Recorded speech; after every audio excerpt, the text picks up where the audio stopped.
Oke, para pemirsa, Assalamualaikum warahmatullahi wabarakatuh.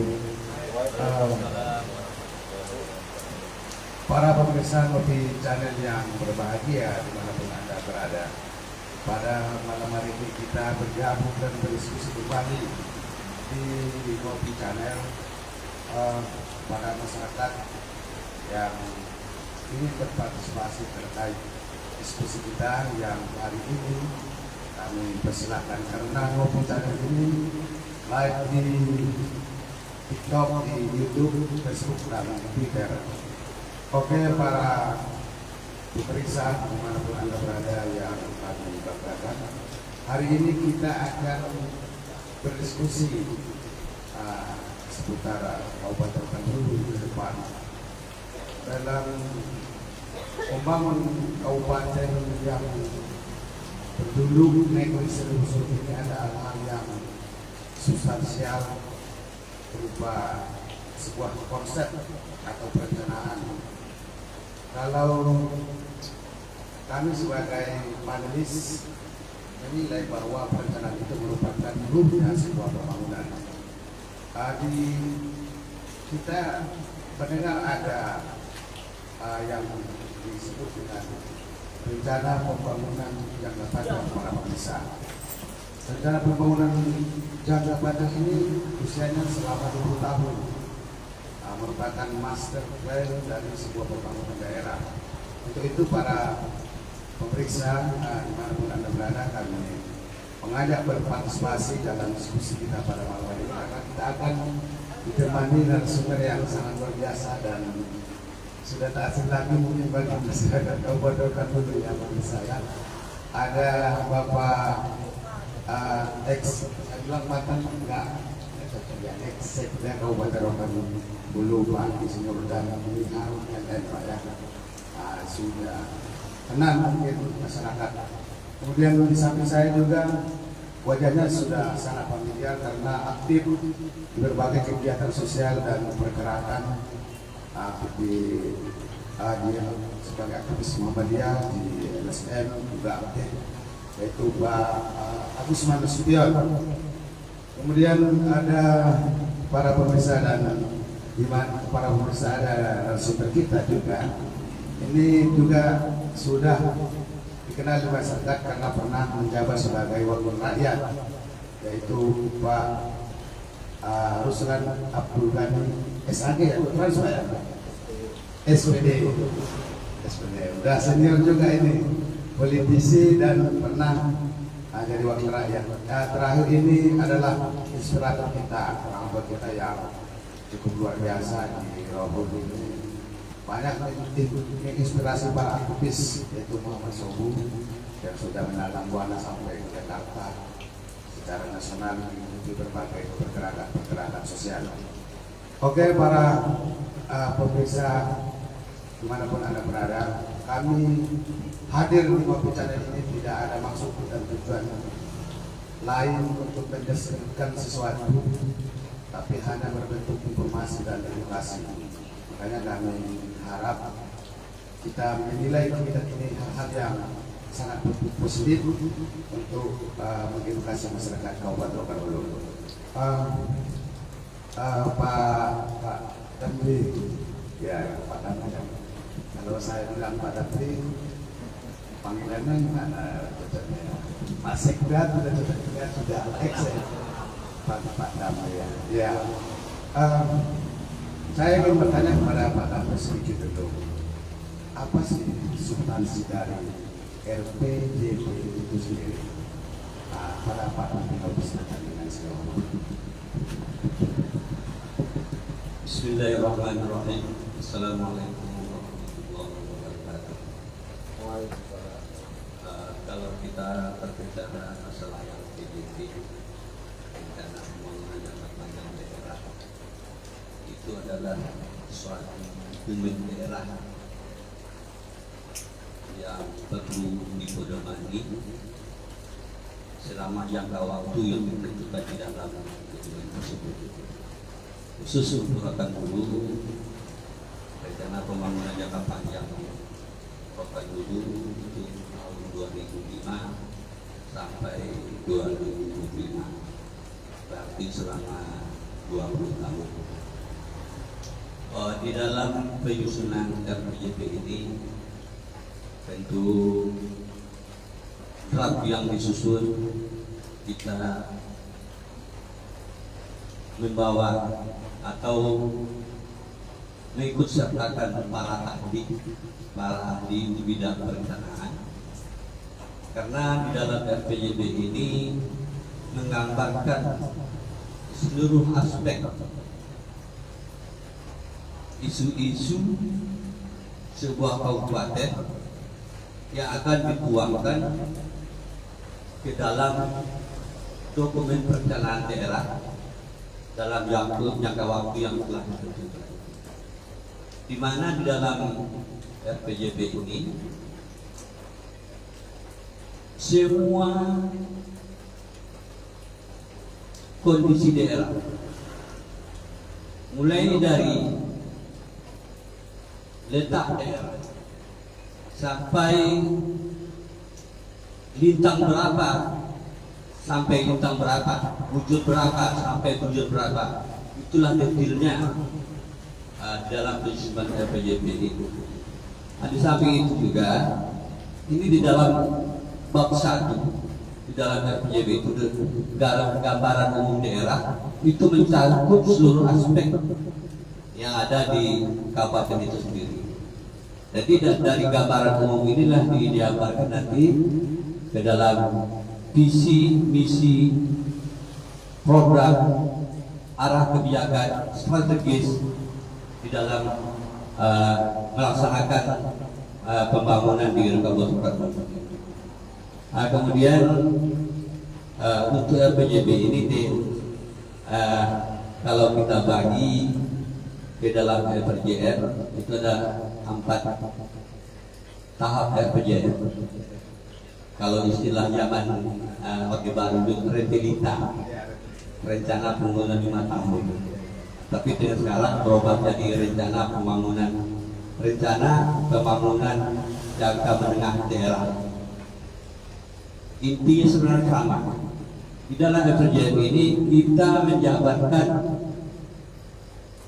isi dari RPJP yang telah merupakan dokumen perencanaan suatu kabupaten atau suatu daerah, baik itu provinsi maupun kabupaten kota.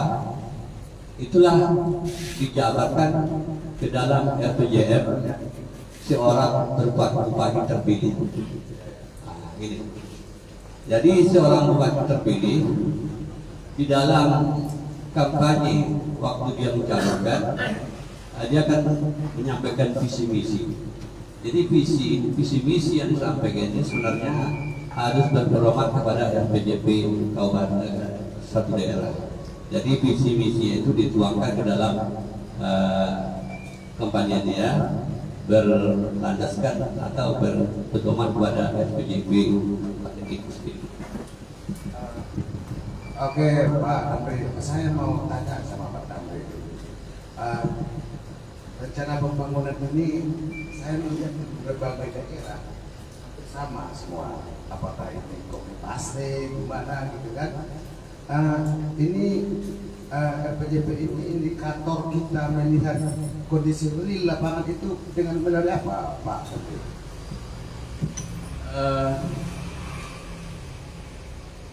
Indikator maksudnya? Ya, kita kan akan menggambarkan situasi saat ini untuk 20 tahun yang akan datang.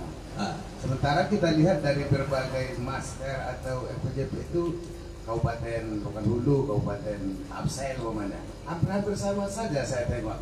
Kayak kopi paste gitu, gimana itu? Nggak bisa Rokan Hulu nggak pernah kopi paste. Nggak bisa ya. Rokan Hulu belum pernah kopi paste. Kita menggunakan tenaga ahli. Tenaga ahli ya. Maksudnya.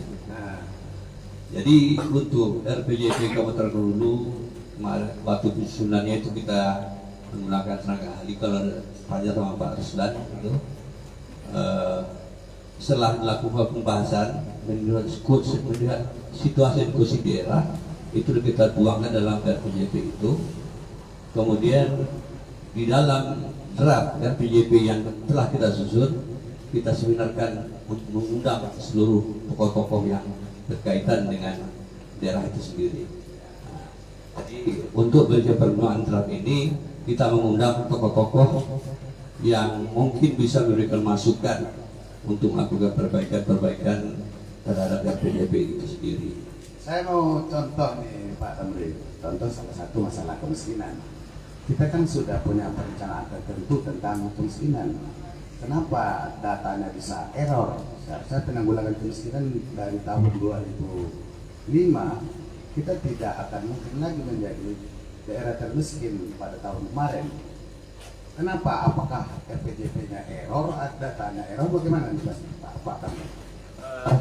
Sebenarnya RPJP-nya bukan error, Bukan error ya. penjabaran ke RPJM-nya mungkin yang keliru, kurang mengarahkan program kegiatannya ke arah sana, sehingga angka kemiskinan itu tidak bisa terlalu signifikan menurun. Oke, luar biasa para pemeriksa. Itu tadi sedikit penjabaran secara umum bagaimana teknis dan mekanisme dari sebuah rencana pembangunan daerah jangka panjang yang berumur selama 20 tahun. Dari Pak Damri saya ke wakil rakyat dulu, yaitu Pak Haji Ruslan Abdul Ghani SPD. Saya mau tanya Pak Ruslan, ini kan gimana namanya itu? Ya seperti yang disampaikan oleh Bapak Damri tadi merupakan acuan strategis dari sebuah pembangunan. Saya mau tanya sama Bapak secara yuridis, karena kan DPR itu fungsinya dia pertama adalah melegitimasi sebuah produk daerah. Coba tanggapan Bapak secara yuridis tentang RPJP itu, Pak. Terima kasih. Saya diberi kesempatan pada malam hari ini untuk diskusi tentang RPJMP.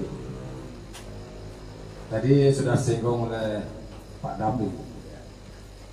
RPJMP ini di jangka panjang. Proses pembangunan secara nasional jangka panjang. Nah, untuk rekan hulu itu dipakai patokan awalnya 75 tahun. Nah, untuk penjabaran 25 tahun ini maka dicicil melalui RPJMD. Artinya rencana pembangunan menengah daerah. Nah, setiap 5 tahun dicicil program yang sudah disepakati tadi. Jadi pondasi RPJMP ini sudah, kecuali ada perbaikan-perbaikan menyesuaikan dengan kondisi nasional. Inilah tugas DPR. Karena untuk awal RPJMP ini sudah ditetapkan dulu. Begitu.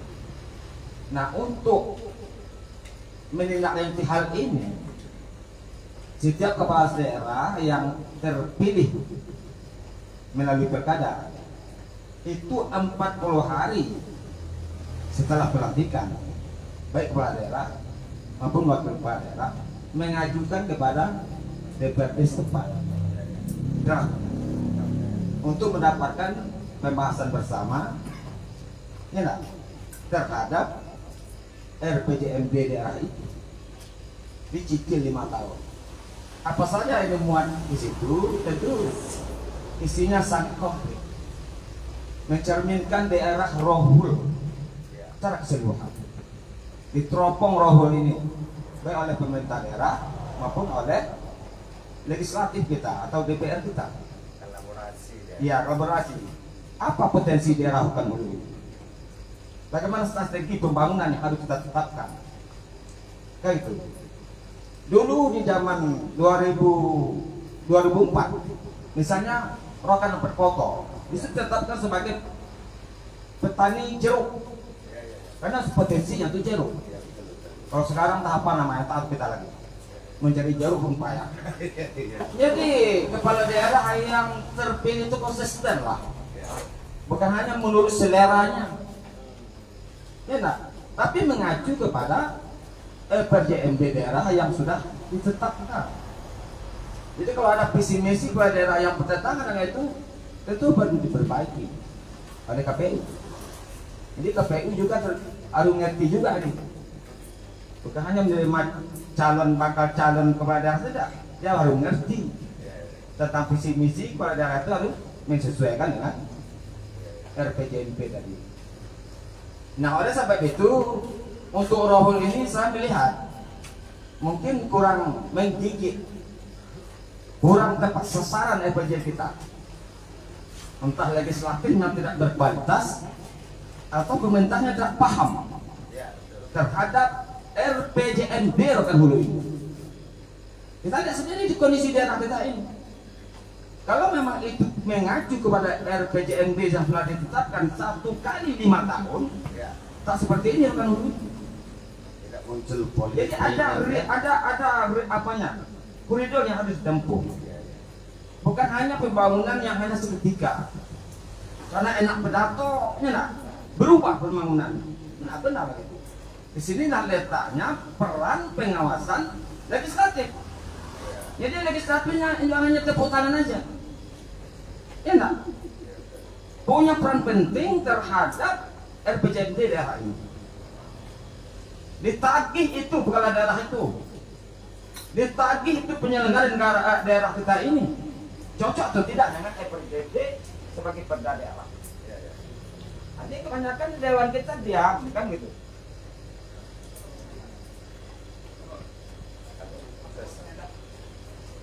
Apa namanya? Ya, lanjut aja. Putih. Ya.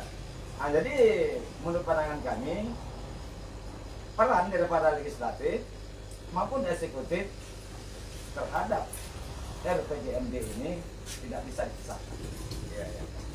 Tak boleh hanya berjalan sendiri-sendiri. Ya, nah kalau dewannya kurang perhatian, kurang memikirkan, itu perlu pertengahan peran. Dan peran dewan ini dengan eksekutif ini, situ ada sekwan sebagai penyambung lidah lembaga kepada eksekutif, eksekutif pada legislatif. Ini semuanya sistem. Kenapa tidak baik hubungan misalnya tidak kesinkron? Karena mungkin sistem ini komunikasinya macet. Barangkali seperti itu. Ya, oke Pak Arsan, sangat luar biasa sekali penjelasannya dan perlunya ada kolaborasi antara pemerintah dan DPR. Cuman hari ini kalau setahu Pak Arslan, RPJPD ya, rencana pembangunan jangka panjang daerah ya, sudah ideal nggak menurut Pak Arslan yang dari 2005 sampai 2025 hari ini? Cita-cita awalnya ideal, tapi pencapaiannya yang perlu kita evaluasi. Dari awal bagus, karena acuan kita menyusun itu di daerah ini berdasarkan RPJMD Mas namanya. Itu diturunkanlah kepala setiap daerah, tentu diwarnai oleh potensi daerah itu sendiri. Kalau yang sudah berlalu 20 tahun berlalu ini sudah kita lalui, sebenarnya apa sih unggulan kita Rokan Hulu ini? Yang kalau unggulan kita dari awal kita rencanakan, kita ini kan daerah perkebunan, ya betul, daerah pertanian, daerah peternakan, kan itu unggulan kita, termasuk dengan potensi alam kita yang belum tergali. Katanya semen, minyak bumi dan sebagainya, kan itu. Nah sekarang sudah tepat lah, kita ini penghasil beras atau tidak? ya betul. Kita ini penghasil sayur atau tidak? Sana lahannya lebih besar, sudah diteliti itu. Kampung Sungai Bunga namanya, Sungai Bungo, itu sudah diteliti, cocok untuk bertani. Kualitas tanahnya sama dengan Sumatera Barat. Sekarang yang ditanam apa? Jadi pemerintah itunya memimpin. Di sini ditanam ini, nah boleh sawit, karena sawit semua, jangan. Jadi dinas terkait memang betul-betul mengarahkan baik itu potensi yang dihasilkan oleh daerah, pemerintah daerah itu sendiri maupun dari swadaya masyarakat, tapi perlu diawasi, ditertibkan oleh pemerintah. Mana kawasan persawahan, mana kawasan peternakan, mana kawasan perkebunan, mana kawasan pertanian, itu harus mesti ditertibkan oleh pemerintah kita semestinya, oleh dinas terkait. Tidak sekehendak masyarakat saja, gitu. Itu letaknya peran berhasil tidaknya RPJMD kita. Karena supaya laku di pasar, di masyarakat nak mengikuti RPJMD, karena tidak mendapat bimbingan, arahan, dan perkondisian oleh pemerintah itu sendiri. Proses itu letak kelemahannya situ. Siapa yang mau tanam jagung tanamlah, siapa yang mau tanam sawit silakan. Padahal kan sudah dikondisikan. Ini pertanian, peternakan, perkebunan, perikanan, peternakan di sini. Itu guna RPJMD itu pakai patokan untuk menaikkan perekonomian masyarakat. Jadi luas sekali. Jadi RPJMD satu daerah mungkin tidak sama dengan daerah Dumai misalnya, tidak sama dengan Rokan Hulu. Karena kita tak punya laut, mereka punya laut. Kita tak punya pelabuhan, mereka punya pelabuhan. Tapi kita punya lintas darat antar provinsi. Terminal kita mana? Jadi awal sudah direncanakan terminal mewah Rokan Hulu ini. Mana terminal itu? Tagih dong. Oke, Pak Pesan, saya mau tanya satu lagi nih sebelum ke narasumber yang lain. Saya sering mendengar disebut dalam rencana pembangunan daerah kita bahwa daerah ini adalah daerah religius. Kalau menurut Bapak, gimana pelaksanaan di lapangan tentang negeri sebagai daerah religius itu, Pak? Satu daerah mau dikatakan daerah religius, religi kan, itu perlu pembinaan, bimbingan dari pemerintah. Begitu. Dulu kita buat julukan negeri 1000 suluk, maka pemerintah membangun surau-surau. Ada buktinya. Setiap kecamatan dibangun. Kemudian gang masuk surau dibangun gapura. Itu kan perhatian pemerintah. Baru dia jadi negeri 1000 suluk. Nah itu pantangannya apa? Negeri bermanu. Ya kalau negeri 1000 suluk itu masyarakatnya harus punya manu, agamis. Ya, nah semua itu perlu dibimbing, perlu dilindungi, perlu disupport, baik itu pihak swasta maupun pemerintah. Berarti pihak keagamaan, maghrib mengaji, itu kan program itu. Maghrib mengaji termasuk itu. Artinya kalau kita kembali ke perencanaan atau ke konsep itu akan terjadi masuk dia. Tapi kalau masuk saja tanpa digiring, nah jadi dia tuh nama saja. Iya, oke, luar biasa, Pak Ruslan. Begitu, nama saja yang dapat. Kita sudah buat itu mercusuar kita, Masjid Agung Islamic Center. Jadi acuan nasional kemarin itu, juara 1 nasional pada tahun 2015. Tapi sekarang bagaimana perannya? Sementara visi misinya baru tercapai sekitar 40%. Masih ada 60% lagi yang ingin difungsikan lagi Masjid Agung. Sekarang yang 40% dengan berapa? Perlu perhatian serius oleh pemerintah, oleh ulama, dan segala komponen. Itu contoh. Baru jadi dia negeri 1000 suluk, negeri yang religius. Artinya itu sudah mengamalkan peta RPJP itu, Pak. Ya, sekarang yang kita tanya, hari yang kita lihat sesuai nak dengan cita-cita awal gitu. Ya nak? Dulu kan kita lihat orang pakai jubah, itu kan konteksnya menuju ke situ. Jubah itu kan budaya. Boleh pakai jubah, boleh tidak. Adalah kesannya negeri 1000 suluk. Kita contoh. Tapi hari ini masih dikatakan Rokan Hulu negeri 1000 suluk. Ya, terima kasih Pak Ruslan. Oke, para pemirsa dan dimanapun Anda berada, itu barangkali kita kembali ke narasumber dari Bapak dulu lah, karena para pemirsa ini dia orang tua kita yang sering memberikan inspirasi kepada kita. Para pemirsa, ini diskusi ini berawal dari konsep yang diprakarsai oleh Bapak Muhammad Sogu, karena dia melihat ada kejanggalan hari ini yang mestinya kita bicarakan dan semua kita masyarakat Rokan Hulu bertanggung jawab membuat daerah kita ini menjadi yang terbaik dan maju ke depan, Pak Suya. Kira-kira ada apa komentar Bapak tentang konsep RPJP itu, Pak? Bismillahirrahmanirrahim.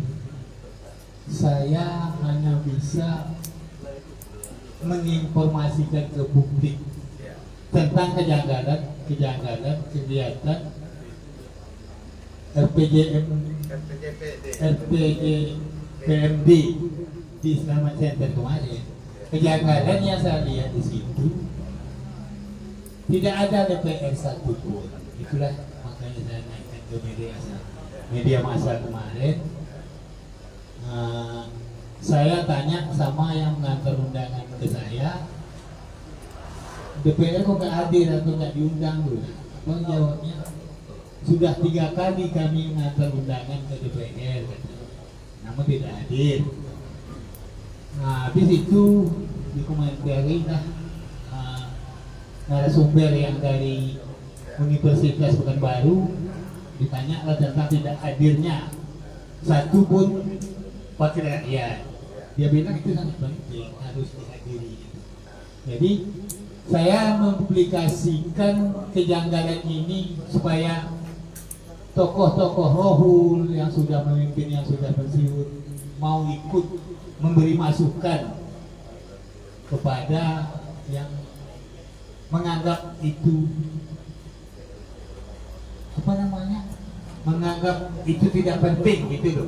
Karena menurut Pak Damri tadi sangat penting sekali DPR menghadiri itu. Nah, jadi kejanggalan itulah saya minta pendapat dari bapak-bapak ini dan minta komunikasi di sini biar yang nggak tahu biar tahu gitu. Nah, cuman sekedar itulah masukan saya, himbauan saya. Mari sama-sama kita perbaiki kelemahan-kelemahan semua pihak, mau pemerintah, mau DPR. Mungkin itu yang bisa saya sampaikan. Terima kasih. Oke, luar biasa. Pak Sobu, selain ini sudah berkomentar di media massa, kemudian kalau seandainya masih seperti ini, apa kira-kira langkah yang akan Pak Sobu lakukan? Ya mungkin kita cara lain mencari kelemahan-kelemahan. Ada berdoa Pak ya, berbanyak berdoa. Oke, Pak Sobu, itulah dia diskusi kita ketika seharusnya dilakukan dan dihadiri oleh wakil-wakil rakyat kita, ternyata tidak dihadiri, dan ini menjadi perhatian serius dari ketua LSM Government, dan kita berdiskusi pada malam hari ini. Ya memang para pemirsa bahwa RPJP itu rencana pembangunan daerah itu merupakan petanisasi dari sebuah pembangunan. Kalau kita tidak punya peta, bisa keliru kita, bisa sesat kita, Pak Subu ya, bisa sesat kita di perjalanan. Para pemirsa, kita berikan dulu kepada masyarakat, tokoh masyarakat Rohon dari Pak Agusman untuk merespon ketika kesesatan ini ya, kesesatan ini. Bagaimana kita bisa tetap di jalan yang benar dan lurus, Pak Agusman? Terima kasih. Bismillahirrahmanirrahim. Assalamualaikum warahmatullahi wabarakatuh. Terima kasih saya aturkan kepada Ngopi Channel, dan terima kasih kepada yang saya banggakan, salah seorang pejabat Rohul, yaitu Pak Insinyur Damri, juga Pak Ustaz Gani, dan juga teman saya Pak Sobu. Sejak awal daripada diskusi ini, walaupun tidak banyak yang dapat saya tanggapi, hanya mengikuti apa yang mengalir di dalam diskusi ini. Saya mungkin tipe yang tak punya beban di Rokan Hulu ini, Ya. makanya kadang-kadang suara itu terlalu lantang. Dan jelas munculnya diskusi ini adalah adanya masyarakat Rohul di berbagai sektor dan lapisan terganggu, terusik intelektualnya karena pedulinya terhadap kampungnya Rokan Hulu. Karena apa? Agenda yang ditonton oleh masyarakat Rohul yang bukan hanya masyarakat awam disalahgunakan oleh pejabat penguasa Rohul yang melanggar agenda tata tertib tentang yang dibicarakan tadi, yaitu penyampaian RP JPDP Rohul itu sendiri. Kalau memang tidak mampu pemerintah melaksanakan itu secara sistem yang real, tentu kita berkewajiban untuk memperjuangkannya terhadap pemerintah yang semena-mena dan juga anggota DPR yang menganggap ini sebagai tong kosong. Jadi saya himbau kepada masyarakat Rohul, karena pemilu semakin dekat, berhati-hatilah memilih wakil rakyat yang mampu memperjuangkan kebutuhan rakyat dan kebutuhan daerahnya. Karena menurut saya, dengan pelanggaran yang paling banyak di tahun-tahun penguasa sekarang ini, sudah banyak yang dikarungi. Salah satu contoh kita lihat, bupatinya bukan lagi pemerintah Rohul, tetapi ketua partai. Berarti apa? Yang berkuasa di Rohul itu ketua partai, bukan bupati. Begitu juga ketua DPR-nya, apalagi satu partai. Nah, ini agak keras ini. Kita yang berpikir bukan untuk orang lain Rohul ini, untuk kita sendiri. Tolong motivasi diri kita masing-masing. Sekian saja, terima kasih. Oke, luar biasa. Luar biasa. Dari Pak Gusman, terima kasih atas responnya. Namun diskusi kita ini, kita tak terasa kita sudah 45 menit Pak berdiskusi ini, tak terasa kita sudah 45 menit sudah. Iya, tapi para pemeriksa yang saya banggakan, saya akan memberikan berupa closing statement dari masing-masing narasumber kita pada malam hari ini. Karena biasanya narasumber kita cuma satu dan paling banyak 2 orang. Jadi kita pas waktunya 30 menit usai. Sekarang kita sudah 40 menit berdiskusi. Saya mulai calling statement terakhir dari Pak Rusman Adukane. Kami persilakan Pak.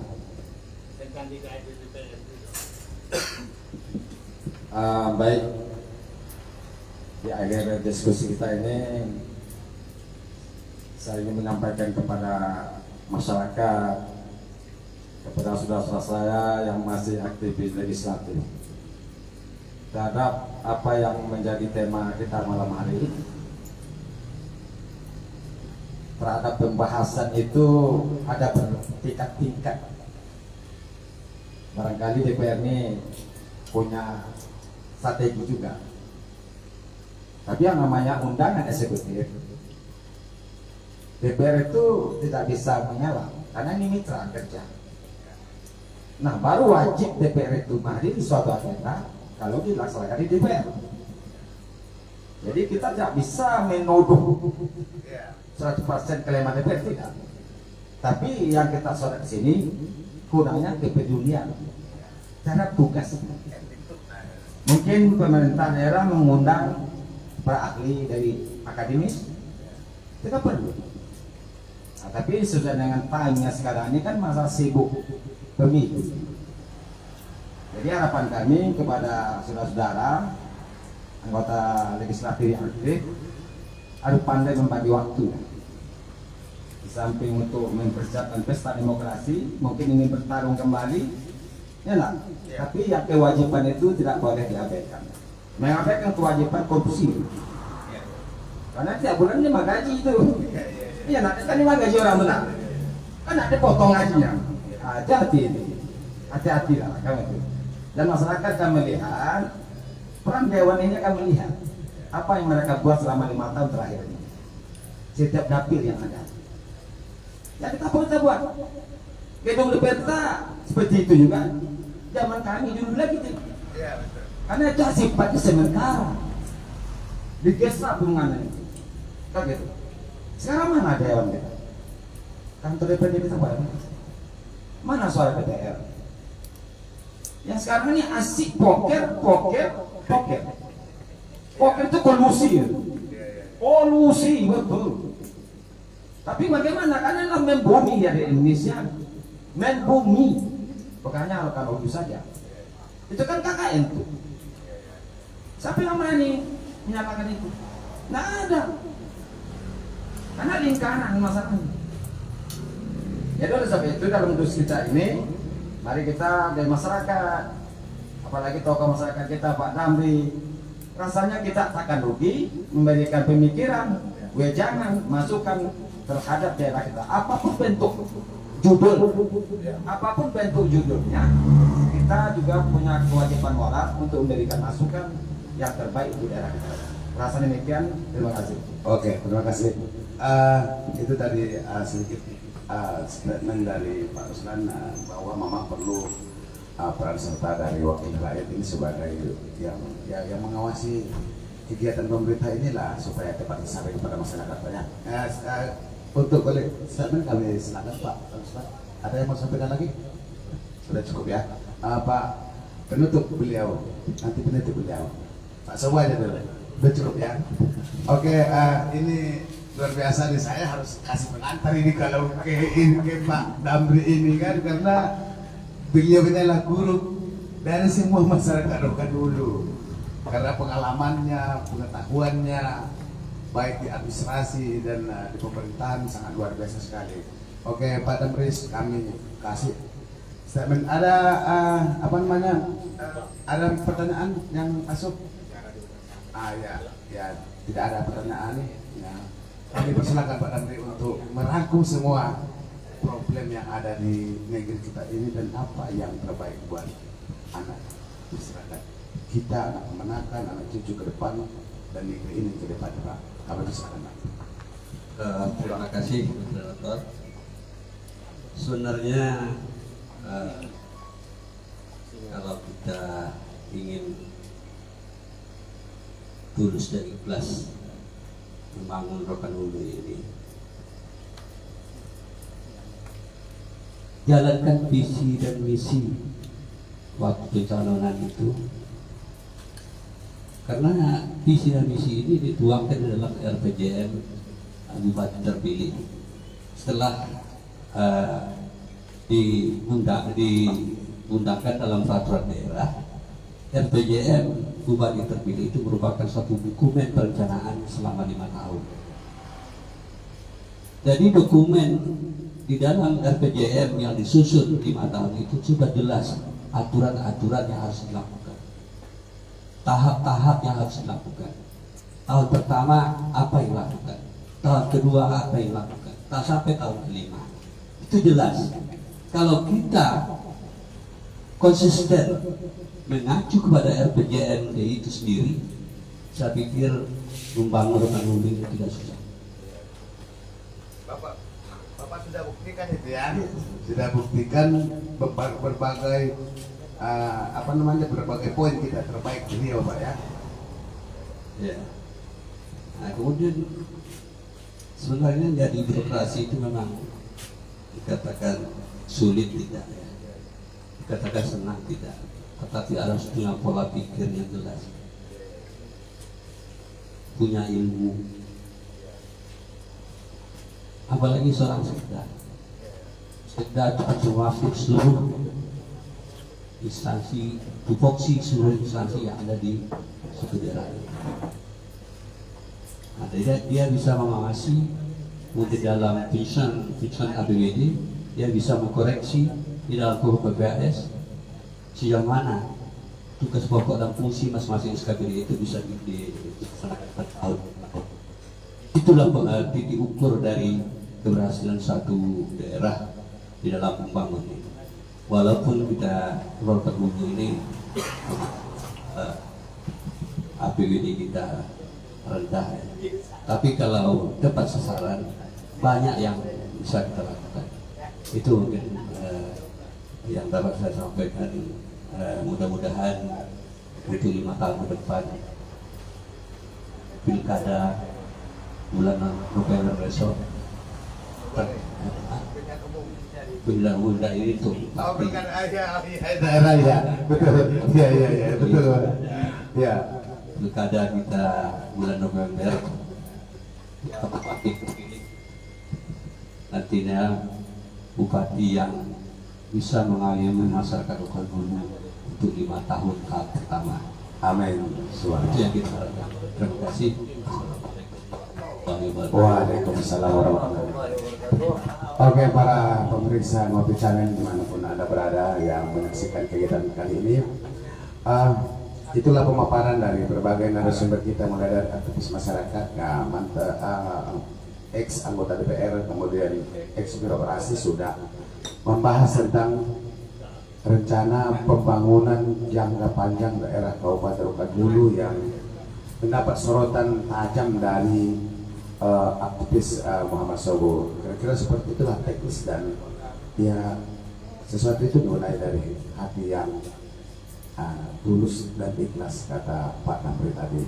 Saya rasa itu ilmu yang sangat luar biasa sekali. Tanpa terasa kita sudah berada di 60 menit diskusi ini. Kami dari moderator, saya rasa mungkin ada penyampaian yang mudah pada tempatnya.